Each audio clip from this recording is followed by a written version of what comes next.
और संस्कृति में क्या है, क्योंकि संस्कृति उसे कहते हैं कि रोज के रहन सहन की शैली का नाम ही संस्कृति है। आप रोज उठते कैसे हो, बैठते कैसे हो, पढ़ते कैसे हो, पहनते कैसे हो, खाते कैसे हो, समाज में आपके साथ व्यवहार कैसा हो रहा है, यही संस्कृति है। तो जो हम समाज में देख रहे हैं वो इतिहास में दिखाई नहीं दे रहा है। आज जिसे हम इतिहास में देख रहे हैं वो हमारे समाज में नहीं दिखाई दे रहा है। जो इतिहास है उसे नकारा जा रहा है, और जो इतिहास नहीं है उसे संवारा जा रहा है रोज। ऐसा क्यों हो रहा है? जबकि आपका इतिहास पूरे दुनिया में नंबर 1 है, तो ऐसा क्या है जो उस नंबर 1 को संवारने की कोशिश नहीं हो रही है? जो दुनिया में है ही नहीं उसी को संवारने की कोशिश हो रही है। तो भगवान बुद्ध ने जितना सर्च करना था वो सर्च कर दिया है। अब हमारे जिम्मा रिसर्च करना बाकी है। आज से 2014 में युवराज जी चर्चा कर रहे थे कि मैं प्रधानमंत्री मंच का इमीडिएट स्पीकर था दिल्ली ताल कटोरा में। 2014 में मैं एक बात वहां बड़ी महत्वपूर्ण बोली थी, आज बता रहा हूं। अब तक सारे लोगों के दिमाग में एक भ्रम बना हुआ है कि भगवान बुद्ध का धर्म विज्ञान पर आधारित है ना। सबको लग रहा, सब लोग कहते हैं भगवान बुद्ध का धर्म विज्ञान पर आधारित है, लेकिन मेरा मानना है ऐसा नहीं है। भगवान बुद्ध का धर्म विज्ञान पर आधारित नहीं है, बल्कि विज्ञान ही भगवान बुद्ध के धर्म पर आधारित है। ये बात मैं उस विश्व समुदाय के समक्ष बोला था जहां विश्व के 46 देश के लोग बैठे थे। तो भगवान बुद्ध का धर्म विज्ञान पर आधारित नहीं है, बल्कि विज्ञान ही भगवान बुद्ध के धर्म पर आधारित है। ये सही कैसे है? हो सकता है मैं झूठ बोल रहा हूँ, क्योंकि भगवान बुद्ध में सब खोज करने का, रिसर्च करने का, यहाँ शास्त्र और शास्त्र के आधार पर फैसले नहीं होते, यहाँ शोध के आधार पर फैसले होते हैं। और जहां शोध में सामग्री निकल के आ जाए उसके प्रति ऑटोमेटिक श्रद्धा पैदा हो जाएगी। श्रद्धा का सवाल वाली बात नहीं रहेगी, श्रद्धा का विषय है जो हमारे साकी जी बोल रहे थे। जब श्रद्धा से जो कोई शोध से निकल के विषय आ जाएगी, फाइनल फैक्ट हो जाएगा, तो ऑटोमेटिक श्रद्धा आपकी जग जाएगी। और वो श्रद्धा जागरूक करने वाली होगी, वो श्रद्धा आपको विकास करने वाली होगी, वो श्रद्धा अंधविश्वास से दूर ले जाने वाली होगी। तो भगवान बुद्ध को हमको इस रूप में लेना है। तो विज्ञान पे आधारित विज्ञान कैसे है? क्योंकि भगवान बुद्ध भी कहते हैं कि ऐ भिक्षुओं यही बात सीखो, ऐ भिक्षुओं आओ ऐसा करके देखो, जैसा मुझे लग रहा है क्या वैसा तुम्हें भी लग रहा है? क्योंकि मेरी बात मत मान लेना, क्योंकि रसगुल्ला अगर किसी ने खा लिया है तो बिना खाए आपको बता नहीं सकता कैसा लग रहा है। मुझे अच्छा लग रहा है, मुझे अच्छा लगा, कोई पूछे रसगुल्ला कैसा लगा तो मैं क्या बता सकता हूं? वो जितनी व्याख्या कर दूं, लेकिन आपको मजा नहीं आएगा। मजा तो तब आएगा जब आप खुद टेस्ट ले लेंगे, अपनी अनुभूति को उतार लेंगे। तो भगवान बुद्ध का जो धर्म है वो प्रवचन सुनने का नहीं है, ये प्रवचन करने का नहीं है, भाषण देने का नहीं है, ये खुद पे उतारने का है। और जब आपका अनुभव भगवान बुद्ध का अनुभव हो जाएगा तो आप और बुद्ध में कोई फर्क नहीं रह जाएगा। आपका अनुभव और भगवान बुद्ध का अनुभव जब दोनों एक हो जाएगा तो दोनों बुद्ध हो गए। फिर भगवान बुद्ध का नहीं रह गया वो कि भगवान बुद्ध ने ऐसा कहा था इसलिए सही है, मेरे अनुभव पर भी ऐसा हुआ है इसलिए सही है। और ये बड़े हिम्मत की बात है। तो वो भी कहते हैं कि भिक्षुओं यही बस सीखो, आओ करके देखो। अब विज्ञान भी कहता है कि आओ इसका पता लगाएं। विज्ञान की किताब पढ़ते 6-7 8 की, तो उसके ऊपर लिखा है आओ इसका पता लगाएं। तो वहां भी पता लगाया जा रहा है, यहां भी पता लगाया जा रहा है। और विज्ञान ही एक ऐसा विषय है कि अपनी कही हुई बात को वो कह सकता है कि जिस बात को मैं कल सही बोल रहा था उस बात को मैं आज झूठ बोल रहा हूं। बोला कल जो बोला था वो गलत था। लेकिन धर्म क्या करता है? कहता है कि एक बार जो हो गया वो सब सनातन सत्य है, वो दोबारा आविष्कार नहीं हो सकता, वो परंपराओं पे टिका होता है। और विज्ञान परिवर्तन पे टिका होता है, और विज्ञान हर रोज बदलता है। क्योंकि विज्ञान में ये ताकत है कि जब डाल्टन बोलता है कि परमाणु व तत्व का छोटा से छोटा कण है जिसका विखंडन नहीं हो सकता, अगर ये उसकी बात मान लेते तो आज वहीं हम टिके होते, वहीं हम रुके होते। लेकिन भगवान बुद्ध ने क्या कहा कि तुम किसी बात को इसलिए सत्य मत मान लेना, बड़े वैज्ञानिक बोल रहे हैं, बड़े बड़े शास्त्रों में लिखा है, तुम भी उसे विखंडन करना, तोड़ना, शोध करना तुम्हें लगे तब सही है। तो हमने भगवान बुद्ध के इसी सूत्र का पालन किया हमारे विज्ञान ने। अगर इसका पालन न किया होता तो फिर डाल्टन की बातों पर अब विश्वास होता ही नहीं कि उतना बड़ा वैज्ञानिक तो सही बोल के गया है कि परमाणु तो छोटा कण है, उसके छोटा नहीं हो सकता। तो आज तक विज्ञान वहीं ठहरा होता। लेकिन भगवान बुद्ध का ही विचार वहां काम आया। इसलिए मत मान लेना कि बहुत बड़ा आदमी बोल रहा है, कुछ वो भी झूठा हो सकता है, वो भी गलत हो सकता है, या जिस समय बोल रहा है उस समय का तत्कालीन सत्य हो सकता है, आधुनिक सत्य नहीं हो सकता। तो आज हम शोध करते हैं तब पाते हैं कि नहीं, आज तो इलेक्ट्रॉन, प्रोटॉन, न्यूट्रॉन, पाजिट्रॉन, फोटॉन तक पहुंच गए। ये तोड़ते तोड़ते कहां चले गए हम? इसका मतलब कि भगवान बुद्ध का धर्म आगे आगे चल रहा है और विज्ञान उसके पीछे पीछे चल रहा है। लेकिन ये बात जनता में कौन ले जाएगा? क्योंकि जिस संस्कृति, जिस धर्म के व्याख्याकार नहीं रहते हैं, वो धर्म नष्ट हो जाता है। उसको उल्टा सीधा समझा दिया जाता है। अहिंसा का मतलब कितना गलत समझा दिया गया है। अहिंसा माने कायर। अशोक ने अहिंसा खो करके सत्यानाश कर दिया, सब हम लोगों का सत्यानाश हो गया। अहिंसा माने कायर होता है क्या? किस बेवकूफ ने समझा दिया कि अहिंसा माने कायर होता है? किस बेवकूफ ने समझा दिया अहिंसा माने कमजोर होता है? अहिंसा माने कमजोरी नहीं होता, अहिंसा एक ताकत है। और ये अहिंसा के रास्ते पे चलना किसी अरे गहरे व्यक्ति के पास नहीं है। ये सम्राट अशोक जैसे लोग ही इस रास्ते पर चल सकते हैं, ये सबके पास की बात नहीं है। क्यों? क्योंकि भगवान राम ने रावण को मारा, वो तो जगत नियंता थे, तो मारने की जरूरत क्या थी? जिस रेडियो का आपने बनाया है खुद ही, उसका नट पलटू कहां से खोलना है आप नहीं जानते। आज जब नहीं खोल सकते इसका मतलब उसके असली मेकर आप नहीं है, कोई और कंपनी बनाने वाली है, आप झूठे उसका मेकर बनने की कोशिश कर रहे हैं। भगवान कृष्ण ने कंस को मारा, क्यों नहीं सुधार दिया उसको? लेकिन राम ने रावण को मारा, कृष्ण ने कंस को मारा, लेकिन भगवान बुद्ध ने अंगुली को मारा नहीं, सुधारा। तो हम संहारवादी संस्कृति के समर्थक हैं, संवाहक हैं। हम लोग सुधारवादी संस्कृति के समर्थक भी हैं और संवाहक भी हैं। तो क्या कहा उन पूर्वजों ने? जब भटकाव आ जाएगा, व्याख्या गलत तरीके से की जाएगी, तो उसी को आप समझ लें यही सही है। क्योंकि हमारे अंदर रिसर्च करने का पावर नहीं है, हमारे अंदर शोध करने की शक्ति नहीं है, वो छीन ही ली गई है। क्योंकि पढ़ने लिखने का अधिकारी नहीं रहेगा तो शोध करने की क्षमता स्वयं समाप्त हो जाएगी। और अचानक पढ़ने लिखने का अधिकार मिल गया तो ऊर्जा हो जाती है अक्सर, तो उल्टा पुल्टा चलने लगती है। पता चला काम कुछ और करना है, कर कुछ और रहे हैं। जैसे लड़का होता है ना, छोटा बच्चा जब चलना सीखता है तो बच्चों के पैर में जूता पहनाया जाता है, जानते हो, सीटी मारने वाला जूता। तो जब चलता है तो उसमें आवाज आती है, तो सीटियां बजाने के चक्कर में मार कूदता है पूरा आंगन में, इधर का उधर। माने शाम तक कूदेगा, पहुंचेगा कहीं नहीं। वो शाम तक कूदता है लेकिन पहुंचता कहीं नहीं है, क्योंकि उसको चलने में इंटरेस्ट रहता है, क्योंकि सीटियां बज रही है ना चौक। तो उसी तरह जब नई जागृति आती है लोगों में, नया जागरण होता है, तो उसी बच्चे की इधर उधर कूदते हैं, कहाँ क्या बोलना है, कहाँ क्या नहीं बोलना है, इसी समझ नहीं होती है। वो बोलने में ही अपना गर्व महसूस करता है। इसकी वजह से ही बहुत सारी गलत धारणाएं भगवान बुद्ध के प्रति समाज में फैल गई हैं। भगवान बुद्ध को गलत तरीके से बहुत सारे लोगों ने परोस दिया, किसी धर्म का विरोधी के रूप में परोस दिया गया है, किसी व्यवस्था के विरोधी के रूप में परोस दिया गया है। भगवान किसी के विरोधी नहीं है,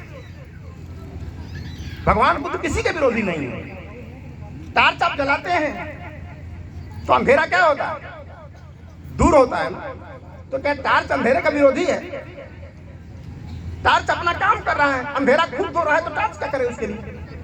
उसको टार्च क्या कहो? वो अपना काम कर रहा है, अंधेरा अपना काम कर रहा है। अब टार्च का पावर तगड़ा है और तेरे अंधेरे का पावर कमजोर है, तो अपना पावर बढ़ा। मैं भी अपना पावर बढ़ा रहा हूँ, जिसका पावर ज्यादा रहेगा अंधेरा फैल जाएगा, प्रकाश का पावर ज्यादा रहेगा तो उजाला फैल जाएगा। यही हुआ है अब तक। तो सच और झूठ हमेशा समाज में रहता है, कभी दुनिया में खत्म नहीं हो सकता। कौन प्रभावी है, बस यही उसी के अनुसार समाज चल पड़ता है। अब धीरे धीरे भगवान बुद्ध का प्रभाव बढ़ रहा है। तो आज तक ईसा मसीह का धर्म अगर दुनिया में बढ़ा है तो ईसा मसीह के पावर की वजह से नहीं, उनके अनुयायियों की वजह से बढ़ा है। उनका सुंदर अस्पताल है, सुंदर शिक्षा है। वो भले किसी पाखंडी व्यवस्था का उसका नेता, उसका बाप उसका नेता होगा, लेकिन उसका बेटा भी संस्थाओं से पढ़ता है, उसका बेटा भी जेसु में पढ़ता है। क्यों पढ़ता है भाई? जिस संस्कृति को दूर भारत में स्थापित करने में लगे हो, उसके विरोधी में आपका बेटा पढ़ रहा है। क्यों पढ़ रहा है? क्यों? पढ़ाई अच्छी हो रही है, पढ़ना पड़ेगा आपको। तो ईसा मसीह उसके अनुयायियों की वजह से बढ़ रहा है, मुसलमान का धर्म उनके अनुयायियों की वजह से बढ़ा है, लेकिन भगवान बुद्ध का धर्म आज भी भगवान बुद्ध की वजह से बढ़ रहा है, हमारी वजह से नहीं कि डॉक्टर सच्चिदानंद जी बोल रहे हैं तो मुझे क्या बना लेना चाहिए। नहीं, ये मेरा प्रभाव नहीं है, ये भगवान बुद्ध का भी प्रभाव है। लेकिन यकीन मानो दोस्तों, जो खतरनाक बात मैं बोलने जा रहा हूं, अब तक भगवान बुद्ध टिके रहे दुनिया में अपने प्रभाव से। अगर उनका सत्यानाश हुआ तो हम नालायकों के प्रभाव से, क्योंकि ठीक से प्रेजेंट नहीं करेंगे, उसके ठीक से व्याख्या नहीं करेंगे, तो एक विरोधी के रूप में इनकी छवि बन रही है। भगवान बुद्ध किसका विरोध कर सकते हैं? और भगवान का बुद्ध तो कोई विरोधी हो ही नहीं सकता है। धर्म से चाहे जो भी हो, वो हिंदू भी होगा तभी बुद्ध का विरोधी नहीं होगा, मुसलमान भी होगा तो बुद्ध का विरोधी नहीं होगा। क्यों? क्योंकि बुद्ध का विरोध कोई इसलिए नहीं कर सकता क्योंकि बुद्ध का विरोध करके कोई जिंदा रह ही नहीं सकता है। बुद्ध माने कोई धर्म नहीं है। बुद्ध जब विज्ञान है तो मोबाइल का यूज कौन करता है? हिंदू करता है कि मुसलमान करता है? आप कभी पूछा है कि कौन धर्म वाला इसको बनाया है? अगर हिंदू वाला नहीं है तो मैं नहीं करूंगा। हवाई जहाज हमारे हिंदू ने नहीं बनाया तो मैं बैलगाड़ी पर ही चलूंगा आज भी, क्योंकि हवाई जहाज तो क्रिश्चियन ने बनाया है तो मैं नहीं चलूंगा उस पर, वहां धर्म नजर नहीं आता। मोबाइल यूज करने में धर्म नहीं आता, लेकिन जब मस्जिद मंदिर की बात आती है तो वहां धर्म नजर आने लगता है। तो भगवान बुद्ध किसी के विरोध में नहीं है, और भगवान बुद्ध का कोई विरोधी नहीं है। हाँ, भगवान बुद्ध को जो प्रेजेंट कर रहा है उसका विरोधी लोग हो सकते हैं, क्योंकि उसको प्रेजेंट करने का तरीका उसे पता नहीं है। वो किसी के खिलाफ बनाकर उनको भड़का कर प्रस्तुत कर रहा है लोगों को। तो ये हमको जानना जरूरी है। सोना अगर आपके पास है तो सोना बेचने की कला भी आपके पास होनी चाहिए। अब सोना को लेकर सब्जी मंडी में बेचोगे तो सोने का क्या दोष है? क्या दोष है सोने का? सोने का दोष है कि मूर्ख के हाथ में लग गया है, वही इसका दोष है। तो भगवान बुद्ध को कैसे समाज में ले जाना है, क्या उनका महत्व है, उसका तरीका ही गलत होगा तो भगवान बुद्ध को लोग गलत समझेंगे हमारी आपकी वजह से। इसलिए जो भी काम करने वाले लोग हैं, भगवान बुद्ध की पहली वाणी है कि बोली ये कमोल है, जो कोई बोले जान, ये तराजू तौल के तब मुख बहारा। ये कला सम्यक वाणी सबसे पहले आ जाती है। तो भगवान बुद्ध का धर्म विज्ञान पे है। अब विज्ञान में क्या झूठा है? विज्ञान जो आज सच बोल रहा है वो कल भी बोलेगा, अगर बोलेगा कि नहीं है तो कल बोल देगा नया सच। अब ये हो गया, पहले 2G सही था, अब विज्ञान बोल नहीं अब 3G सही है, वही फिर ना 4G सही है, फिर वही बोला कि 5G सही है। तो धर्म क्या बोलेगा? इन पाखंडियों को ठिकाना नहीं है।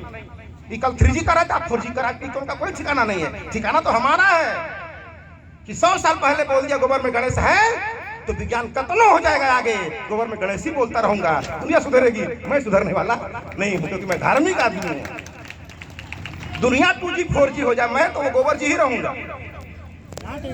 क्या है ये बात हमें समझ में आनी चाहिए, तब भगवान बुद्ध के धर्म को हम दुनिया में ले जाएंगे। तो ये भगवान बुद्ध का धर्म जो विश्लेषण पे आधारित है, प्रयोग पर आधारित है, और प्रयोग किसी का बकौती नहीं होती। मेरे प्रयोग पर जो बात सही है, अगर वो सही है तो कल आपके प्रयोग पर भी सही होगी। रसगुल्ला अगर हमने खाया है मीठा है तो आप भी रसगुल्ला खाओगे तो मीठा ही लगेगा, भले मैं बोलूं चाहे ना बोलूं, लेकिन वो खा के सही तभी आपको पता चलेगा क्या सही। तो आज भगवान बुद्ध ने एक बहुत अच्छी बात बोली है, ये चर्चा कर दूंगा थोड़ा। जो हमारा देश भारत है, इसकी चर्चा भी मैंने उस प्रधानमंत्री के मंच पे की थी। उस मंच के स्पीच का ये फसर हुआ है कि बोलने के लहजे बदल गए हैं, आपको ये पता चलेगा। अब एक आदमी नहीं सुधरा है, तो सुधरने वाला बाकी है, क्योंकि उसका आमना सामना भी नहीं हुआ ठीक। आज तक भारत जो शब्द है, इस देश का नाम भारत क्यों पड़ा, कब पड़ा, किसके नाम पर पड़ा, ये हम लोग क्या पढ़ा जाता है स्कूल में? क्या पढ़ा जाता है? कोई बोल सकता है? बोल किसके नाम पे? भारत के नाम। अब ये गलत है, मैं तो नहीं कह सकता। अब मैं गलत कैसे बोलूंगा? जैसे हाथी था ना, एक आदमी, एक राजा थे, तो उसके हाथी बीमार हो गई थी, लाख दवाई करके ठीक ही नहीं हो रही थी, तो राजा से एक आदमी ने कहा कि राजा साहब हाथी हमको दे दिए, मैं उसे ठीक कर दूंगा। बोला ले जाओ, लेकिन हाथी मर गई है खबर लेके नहीं आना तुझे। बोला ठीक है। अब लेके हाथी का इलाज किया, वो ठीक हो गया, लेकिन मरेगा तो कभी ना कभी, एक दिन सचमुच मर गया। अब बोले कि राजा से बताया कौन की हाथी मर गई, फांसी लगा देगा, मैं जाके बोलूंगा। अब उसने बोला तब क्या होगा, तो उसने तरकीब निकाली, राजा साहब के पास जाके बोला कि राजा साहब जो आपने हाथी मुझे दिया था, वो हाथी चल रही है, न खा रही है, न पी रही है, न सांस ले रही है, न कुछ भी नहीं कर रही है। बोला तो राजा बाबा हाथी मर गई क्या? बोला राजा साहब मैं नहीं कर सकता हूँ, आप राजा हैं, कुछ भी कह सकते हैं, मैं कहूँगा तो फांसी हो जाएगी ना। आप तो राजा है, समाज कुछ भी कर सकते हैं, लेकिन मर गई मैं नहीं कर सकता, मैं कहूँगा तो आप ही फांसी दे दोगे मुझे, तो बात गलत है, मैं क्यों कहूँगा? आप ये कहो कि भरत के नाम पे पड़ा है, तो भरत स्त्रीलिंग है कि पुल्लिंग है? भरत जो थे वो स्त्रीलिंग थे कि पुल्लिंग थे? पुल्लिंग थे। तो जब भरत पुल्लिंग है तो फिर भारत माता कैसे होगी? भरत बाप होना चाहिए। अगर इस देश का नाम भरत के नाम पे है तो भरत बाप होना चाहिए, भरत माता कैसे हो गई? वो धोती वाला साड़ी कैसे पहन लिया? किसने पहना दिया बीच में? किसने पहना दिया? आज तक दुनिया में मैंने सुना नहीं, जितना व्याकरण मैंने पढ़ा है सारे व्याकरण में ही पढ़ाया गया है कि किसी भी देश का नाम पुल्लिंग होता है। अमेरिका माता, रूस माता, पाकिस्तान माता, आपने सुना कहीं? हमारे देश से पाकिस्तान निकला, वो भी नहीं कहता पाकिस्तान माता। बांग्लादेश माता, वो भी तो नहीं कहता। हमारे देश माता क्यों है? इसका मतलब जब बंटवारा होता है तो माता बाबू इधर चले जाते, माँ इधर जाती है, ऐसा क्या है? तो यह बात सही है कि नहीं आप बोलना, मैं तो हाथी मर गई नहीं बोल सकता। अब वो पुल्लिंग है तो फिर माता कैसे होगी? तो ये जो भारत शब्द है यह कोई व्यक्तिवाचक संज्ञा नहीं है। और कब हो गई? तो एक समय की बात है। इस देश का नाम भारत कब पड़ा? एक समय की बात है। डेट तारीख कुछ नहीं है कि कब पड़ा, और जिसका डेट तारीख नहीं होता उस बात का भरोसा नहीं होता। जिसको भी सुनेंगे एक समय की बात, एक राजा राज्य करता था, उनकी 3 रानियां थी, उसके 4 लड़के थे। अगर एक समय आ गया तो बात सही, अगर सही है तो किस लेवल की सही है? एक समय की बात का मतलब क्या होता है? जैसे आप विदाउट टिकट ट्रेन में चढ़ गए, टीटी आ गया, टिकट है नहीं, तो टीटी बोला कहाँ चढ़े हो? तो बोलेगा जहे मान लो। कहाँ उतरोगे? जहे उतार दो, टिकट थोड़े लिए। कहाँ चढ़े हो? जहे मान लो। कहाँ उतारोगे? जहे उतार दो, हमको टिकट थोड़े लिए है, जहे मान लो। तो उनके पास जो भी आदमी है, महापुरुष है, सब एक समय की बात है वाले हैं, जहे उतार दो, जहे चढ़ा दो, जो जन्म है वही मान लो, कोई फर्क नहीं पड़ता। लेकिन हमारे यहाँ हम तो टिकट वाले हैं। 563 में चढ़े थे, 500 में चढ़े थे और 448 पे उतरे थे। हमारा फिक्स जाना और फिक्स आना, क्योंकि कोई कहानी नहीं है। और इतिहास वही होता है जो घटना सही में घटी होती है, वही इतिहास कहलाता है। तो जिसका इतिहास है वो भटक रहे हैं, जिनकी इतिहास नहीं है वो हमारे ही वोट और नोट से फर्जी इतिहास बनाने में लगे। तो होश आने की जरूरत है हमारे। तो भारत क्या है? तो भारत कोई व्यक्तिवाचक संज्ञा नहीं है। किसी व्यक्ति के नाम से इस देश का नाम भारत नहीं है। भारत एक, ये प्रधानमंत्री के मन पे बोला हुआ है जो बोल रहा हूं। भारत एक विशेषण है, भाववाचक संज्ञा है। इसमें भा और रत 2 शब्द से मिलकर बनता है। भा माने होता है प्रकाश, आभा, प्रतिभा, भानु, भास्कर। भा माने प्रकाश, और रत माने लगातार, सेवारत, अध्ययनरत, कार्यरत। तो रत माने लगातार। यानी भारत एक ऐसे भूखंड का नाम है जहां से ज्ञान का प्रकाश लगातार निकलता है, घंटा 2 घंटा नहीं, हर वक्त निकलता है। और उस ज्ञान के प्रकाश से पूरी दुनिया प्रकाशित होती है। इसलिए भारतवर्ष को विश्व गुरु कहा जाता है। और वो भारत किसी और का नहीं, भगवान बुद्ध का ज्ञान, भगवान बुद्ध का भारत है। नहीं तो क्या मजबूरी है कि हमारे प्रतिनिधि बाहर जा रहे हैं तो ये क्यों कह रहे हैं कि मैं बुद्ध के देश से आया हूं? क्या ऐसी मजबूरी है? क्योंकि बुद्ध का नाम बाहर जाके लोग नहीं तो पता ही नहीं चलेगा क्या कुछ देश के भी होगी नहीं हो, ये भी नहीं पता चलेगा। आपके पासपोर्ट अगर अशोक स्तंभ का फोटो नहीं है तो पता भी नहीं चलेगा भारत के नागरिक होगी नहीं है। बोलना तो पड़ेगा। लेकिन अफसोस है कि जिसको बोलना चाहिए वो कुछ और बोल रहा है, और जिसको बोलना कुछ और चाहे बोलना कुछ और। बोलना जो आपको है वो दूसरा जाके बोल रहा है। ये तो आपको बोलना था, ये तो आपकी ड्यूटी थी, हमारी ड्यूटी थी। सबके जो भी बोल रहे सबके ये तो आपकी ड्यूटी थी। मैं कोरिया जब गया था 2015 में, तो विश्व के 46 देशों का सम्मेलन था वहाँ, और 46 देशों के सम्मेलन में बोलना था, और पूरे दुनिया के वक्ताओं में से 10 वक्ताओं को ही बोलना था। 10 वक्ता ही बोलेंगे 46 देश में, और संजोग की बात है वो 10 में एक मैं भी था बोलने वाला 10 में। तो वहां पे बोला, वहां पे लोग बोल रहे थे कि भगवान भारत से जितने लोग आते हैं हिंदुए आते हैं भगवान बुद्ध के नाम पर। आप हमको भी बोला कि आप भी हिंदू नहीं, आप भी बुद्धिस्ट नहीं हो। अब उस विश्व मंच पर मैं क्या बोलूं? तो मैंने बोला कि आप ठीक बोल रहे हो, मैं बुद्धिस्ट नहीं हूं। कहीं मैं बुद्धिस्ट नहीं हूं। I am dynasty of Buddha, मैं बुद्ध का वंशज हूं, बुद्धिस्ट नहीं हूं। मैं बुद्धिस्ट नहीं हूं, उनके खानदान का हूं, उनके घर का हूं। I am shopkeeper not customer, मैं दुकान का मालिक हूं। मिठाई आप खा रहे हो तो दुकानदार आप हो, बुद्धिस्ट आप हो, मैं थोड़े हूं। मैं तो उसी घर का हूं, उनका खून मेरे अंदर दौड़ रहा है।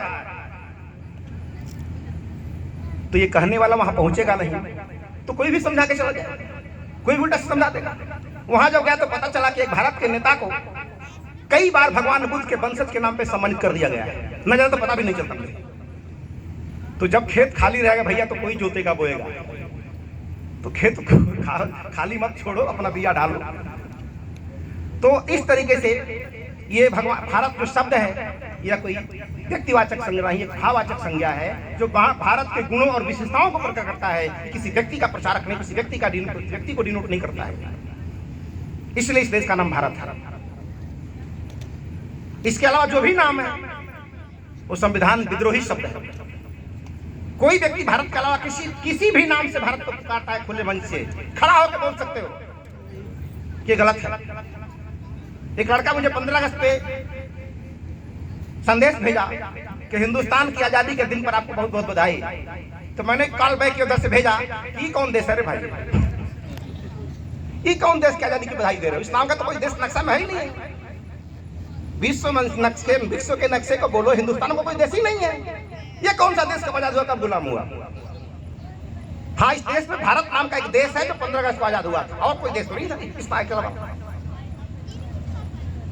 तो भारतीय संविधान के अनुसार आपका नाम भारत है, तो प्रधानमंत्री से लेकर प्रधान तक हर व्यक्ति को इस देश का नाम भारत के नाम से पुकारना चाहिए। इसके अलावा जो भी पुकारता है या तो संविधान विरोधी है या तो देशद्रोही है।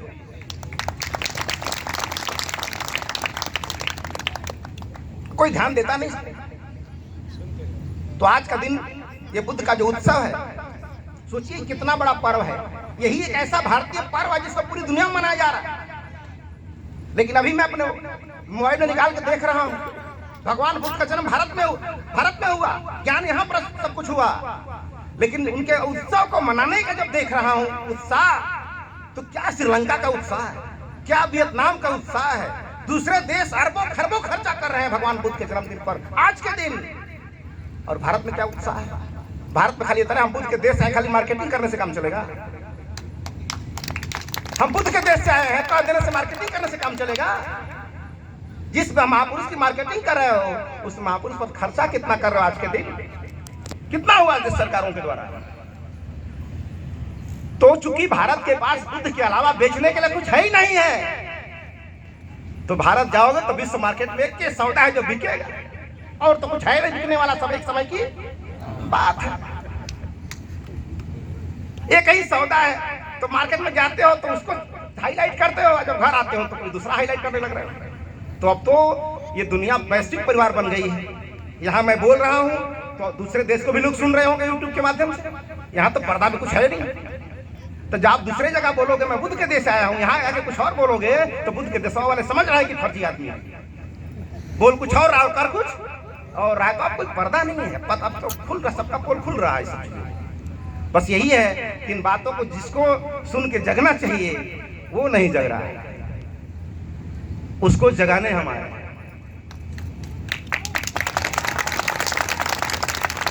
दुनिया जग रही है, जिनको मैं जगाने में आया हूं वो जग गया, जिसको जगाने आया हूं नहीं जग रहा। लेकिन आपको जिद है सोने की, तो मुझे भी जिद है जगाने की। आपको जिद है सोने की, तो मुझे भी जिद है जगाने की। रात को जगोगे रात में जगाऊंगा, दिन में जगोगे दिन में जगाऊंगा, जब तुम कहोगे तब जगाऊंगा। आपका टाइम होना चाहिए। पहले यह नियम था कि प्यासा कुएं के पास जाता था, अब तो कुएं आ गया प्यासे के पास। भाई अब क्या प्रॉब्लम है? कुएं आ गया प्यासे के पास, तब फुर्सत नहीं है। तुम बच्चे को भूख नहीं लगती है तो फिर माँ बाप खुश नहीं हो जाते कि चलो अच्छा है खाना नहीं बनाना पड़ेगा? खुश जाते हैं क्या लोग? डॉक्टर को दिखाते हैं कि क्या बात है भूख नहीं लग रही है, क्या बात है भूख नहीं लग रही है भाई? तो दिखाते हैं डॉक्टर, तो बताता ये परेशानी है। तो हम भी परेशानी पता लगा रहे हैं भाई कि बैटरी चार्जर में लगाने पर भी चार्ज क्यों नहीं हो रही है। कुछ तो चार्ज हो रही है, कुछ नहीं हो रही है। इसका मतलब जिसकी बैटरी का प्लेटवे खराब है उसको चार्ज थोड़े कर सकते हैं। जो बैटरी चार्ज होने लगी उसको चार्ज करेंगे, जो प्लेटवे खराब बैटरी फेंक देंगे कूड़ेदान में। उसको टाइम खर्चा करने की जरूरत नहीं है। माना कि प्रथम प्रश्न अनिवार्य है, लेकिन बाकी प्रश्नों को छोड़ के नहीं। सुना है परीक्षा में 10 सवाल करने हैं, प्रथम प्रश्न अनिवार्य है, लेकिन बाकी को छोड़ के नहीं। तो पहला प्रश्न को हल करने में देरी करोगे तो जो 90 नंबर नहीं मिलने वाला है 9 सवालों को, भी नहीं मिलेगा। तो हमारा नियम उल्टा है कि पहले जो आ रहा है पहले उसको हल करो, और जो कठिन है उसको बाद में देखेंगे। तो जो बदल रहा है उसको बदलो, और जो नहीं बदल रहा है उसको बाद में देखेंगे। जो बदलने वाले हैं आ गए कि नहीं आ गए? 10 बजे रात हो रही है, शांति से बैठे कि नहीं बैठे? इस मंच से एक बार बोला जाता है कृपया शांति बनाए रखें, क्योंकि हम खुद ही शांत लोग हैं। तो शांति से बैठने की बात का जो अशांत है, एक्चुअली जो अशांत है वो संत बने थे। जब दुनिया को पता चला कि अशांत है तो अभी जेल में है कि नहीं? जेल में। जो संत के नाम पे अशांत था वो जेल में है कि नहीं है? तो भारत का संविधान यही कहता है कि भाई तेरे चरण के पुजारी हजारों हो सकते हैं, लाखों हो सकते हैं, लेकिन तेरा आचरण ठीक नहीं है तो तू जेल में रहेगा, बाहर नहीं। तो भगवान बुद्ध का धर्म यही है, शील और सदाचार का। यही बता के बंद करूंगा। भगवान बुद्ध का धर्म है शील और चरित्र। भगवान दुनिया के सारे महापुरुषों ने चरित्रवान बनो बात कही है, लेकिन भगवान बुद्ध अकेले पूरी दुनिया में है जो बोलते हैं शीलवान बनो। तो what is the difference between शील एंड चरित्र? क्या अंतर है दोनों? चरित्र एक ऐसी नहर है जिसमें पानी बह रहा है, लेकिन जहां एक पटरी कमजोर मिलेगी फूट के कौन सा खेत पट जाएगा कोई ठिकाना नहीं है। नहर का पानी जा रहा है ना, तो सीधा तभी जाएगा जब तक वो दोनों बार्डर मजबूत हैं। अगर कहीं भी छेद मिला तो बढ़ जाएगा उधर। ये चरित्र। और सील खुद से निकला हुआ है, इधर बॉर्डर का चल रहा है लाइन से। जैसे रास्ते में किसी का पर्स गिर गया है, पैसा उसमें है, आप देखोगे अगर कोई देख तो नहीं रहा है, तो कोई देख नहीं रहा है तो ले लिया।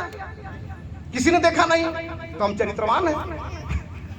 और चरित्रवान तब तक रहेंगे जब तक पकड़ाएंगे नहीं, तब तक दुनिया चरित्र हो जाएगी। हम मरने तक भी हो सकता है ना पकड़ाए। और एक व्यक्ति देख रहा है कि पर्स गिरा है, मेरा नहीं है, तो मुझे नहीं लेना है, ये सील है। मेरा नहीं है तो मुझे किसी का होगा, कोई दूसरा ले ले भले, लेकिन मैं नहीं लूंगा, ये सील है। किसी की माँ बहन जा रही है, कोई देख नहीं रहा तो छेड़ देते हैं, क्या दिक्कत है? कोई देख थोड़े रहा है। और जब तक कोई नहीं देख लेगा तब तक चरित्रवान बने रहे, कि जिससे चरित्रवान बने रहे, और जब किसी ने देख लिया तो जेल में चलेगा। भाई जब तक पकड़े नहीं गए तब तक चरित्रवान ही थे। इसका मतलब क्या पता कि यही चोर था, क्योंकि चोर उसे नहीं कहते चोरी करता है, चोर तो उसे कहते हैं जो पकड़ा जाता है। नहीं पकड़ा तो चोरी नहीं है। तो चरित्र है। और सील है कि कोई महिला जा रही है, वो हमारी माँ हमारी बहन है, तो उसके साथ मुझे कोई गलत दृष्टि नहीं रखनी है, ये सील है। कोई देखे चाहे ना देखे। तो सोचिए इस लेवल का भगवान बुद्ध हमें तैयार करना चाहते थे, और हम लोग दुनिया है मेरे पीछे, हम हैं गोबर गणेश के पीछे। दुनिया हमारी दीवानी है और हम किसके दीवाने बने घूम रहे हैं।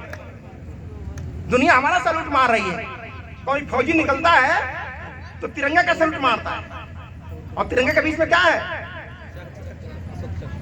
तो किसका सैल्यूट मार रहा है इनडायरेक्टली? सोचो किसका सैल्यूट मार रहा है। यानी कोई फौजी बिना उसका सैल्यूट मारे उसका कसम परेड पूरा नहीं हो सकता, ड्यूटी पे नहीं जा सकता। और आप लोग जब जाते हो ड्यूटी पर तो दूसरा सैल्यूट मारते जाते हो। घर के कोने में कोई बना होगा किसका सैल्यूट मारते हो? तो कम से कम अब भी होश में आओ, अपने होश को संभालिए।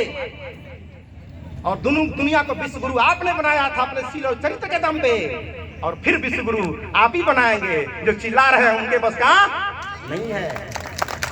वो विश्व गुरु शब्द की मार्केटिंग कर सकते हैं, भारत को विश्व गुरु बना नहीं सकते। विश्व गुरु बनाना होता तो ध्यान नालंदा की तरफ जाता, ध्यान तक्षशिला की तरफ जाता, ध्यान विक्रमशिला की तरफ जाता, ध्यान तलहाड़ा की जाता। जिसको विश्व गुरु बनाना होगा वो मंदिर मस्जिद तरफ उसका ध्यान नहीं जाएगा, उसको मूर्ख बनाना है इसलिए वहां ध्यान जा रहा है। जिसको मूर्ख बनाना है उसका ध्यान वहां जा रहा है। तो हमें होश में आना है, क्योंकि बार बार अवसर नहीं मिलेगा। देश बहुत बड़ा है, 3 साल से कोशिश में आया हूं, फिर पता नहीं कब आऊंगा। तो समझ के समझो। समझ समझना भी एक समझ है, और समझ को जो ना समझा मेरी समझ में वो ना समझ। तो इन्हीं चंद बातों के साथ आज का जो उत्सव है पूरी दुनिया में मनाया जा रहा है। यही एक ऐसा त्योहार हमारे भारतवर्ष में है जो पूरा विश्व मनाता है, बैसाख महोत्सव के नाम से। और जो आपका वो है जो आपका क्या बोलते हैं, आज पूरे दुनिया में छुट्टी हो रही है, पूरे विश्व में वेकेशन का दिन। आज सर आ गए थे, बैंक में कुछ काम था, के सिंह सर, और यहाँ तो पता चला क्या छुट्टी का दिन है। जब बुद्ध जयंती में हम जा रहे हैं तो जाहिर है कि छुट्टी का दिन है, जाहिर है छुट्टी का दिन है। तो पूरी दुनिया में छुट्टी का दिन है, और हमारे लिए बड़ा गौरव का विषय है कि पूरा विश्व हमारा त्योहार मना रहा है। और दुख का विषय है कि पूरी दुनिया मना रही है हमको छोड़ के। हमको भी बनाना होगा दुनिया में जाकर। और पूरा विश्व समुदाय है, पूरा विश्व आपका परिवार है, तो पूरा विश्व का आपका देयाद है। और पूरे विश्व के देयादों से मिलने के लिए पूरे विश्व की भाषा आपको आनी चाहिए। आपको थाई आनी चाहिए, अंग्रेजी आनी चाहिए, कोरियन आनी चाहिए, तिब्बती आनी चाहिए, तमाम भाषाएं हमको आना चाहिए। क्योंकि जितनी भाषा सीखेंगे उतनी रिश्तेदारी हमारी बढ़ेगी। अगर दुनिया में रिश्तेदारी करानी है, अंतर्राष्ट्रीय विवाह करना है, तो अंतर्राष्ट्रीय भाषा भी हमारे पास होनी चाहिए। और दुनिया में अंतर्राष्ट्रीय विवाह करने वाला एक ही आदमी था जिसका नाम है चंद्रगुप्त। तो इन्हीं चंद बातों के साथ आप सभी का सम्मान करते हुए, बच्चे बहुत उत्साहित हैं इस कार्यक्रम करने के लिए, मैं उनका बाधक नहीं बनूंगा। और हमारे बेंच पर बैठे हैं हमारे ऋतु साक्या जी, कृपाल जी, और हमारे चीफ गेस्ट हमारे अशोक कुमार जी, जो आज बड़ा सौभाग्य है कि मैं आज आपसे मिल पाया हूं बहुत दिनों के बाद। और हमारे कपूर साहब, बहुत बहुत धन्यवाद। आप अपने शहर को संभाले रहिए, आगे बढ़ते रहिए इन चंद बातों के साथ। जय बुद्ध, जय अशोक, जय भारत। Thank you. आपने एक काम हमारा हल्का कर दिया। आपने कहा कि मैं जगाने आया हूं, तो अब देख रहे हैं लोग जाग भी रहे हैं। वो कहा गया है ना कि फलक को जिद है अगर बिजलियां गिराने की, फलक को जिद है अगर बिजलियां गिराने की, हमें भी जिद है वही आसियां बसाने की, हमें भी जिद है वही आसियां बसाने की। और इसी तरह से ताली बजाते रहिए। अभी एक वाकया मैं बता रहा हूँ, 1 महीना पहले एक कार्यक्रम का संचालन कर रहा था।